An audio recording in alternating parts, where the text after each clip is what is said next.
मित्रांनो, कशा आहात तुम्ही सगळे? आज पुन्हा आपण ब्लॉग मध्ये आलो आहे.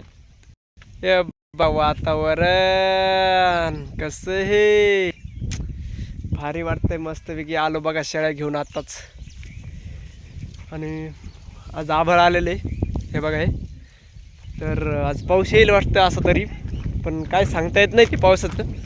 पाऊस यायला पाहिजे बाबा, काय सांगू तुम्हाला. काय राहिलं नाही हे बघा, नाही खायला दुर्याला यायला लयच अवघड झालेले शेळ्यांचं. आपल्या शेळ्या आता काय काय खाते ना, आता गंजा हिरवं आहे थोडंफार, पण लाईट राहत नाही त्याच्यामुळे पेरता बी येत नाही.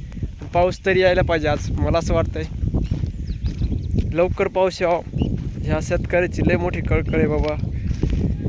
कारण की जेवढा लवकर पाऊस येईल तेवढे. आमच्याकडे अजून पेरण्या झालेल्या नाही, जून महिना संपत आलेला आहे, जुलै लागणार आहे. त्याच्यातून झाडं मोठे होतात, खत पेरतात लोक, पण अजून काहीच नाही करता आलं. विचार करा, अजून काळे भंगार रान आहेत हे बघा, हे काळे भंगार रान आहेत, शेळ्या वाळायला त्याच्यात लोक. काय होणार आहे आता हे असं म्हणल्यावर?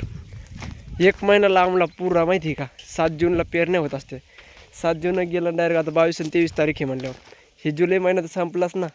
पुढच्या महिन्यात कोण झाडं लावणार आणि कोण त्याला खत पेरणार आणि केव्हा पेरायचं आणि केव्हा आणायचं असं म्हणलं कसं जमणार? काहीच अवघड आहे राव, खूप अवघड आहे यार.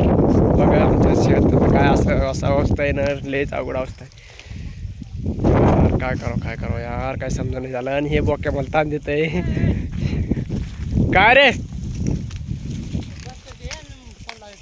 गाईज. हे बघा, हे मला व्हिडिओ काढू देईन हे पोरग. हे बघा, हे याला आम्ही बोक्या म्हणतो. हे बघा, हे बघा, हे मला व्हिडिओ काढू दे ना, तुम्हाला सांगू दे ना मला काय व्हायला काय नाही. आमच्या गावाकडे खूप मोठा प्रॉब्लेम आहे, मी सांगलो ते ऐकून घेईन म्हणलं. बघा यायचं काहीतरी मायला. चला गाईज, आपल्या चॅनलला लाईक करा, सबस्क्राईब करा, फॉलो करा. धन्यवाद. चला भेटू नेक्स्ट वर.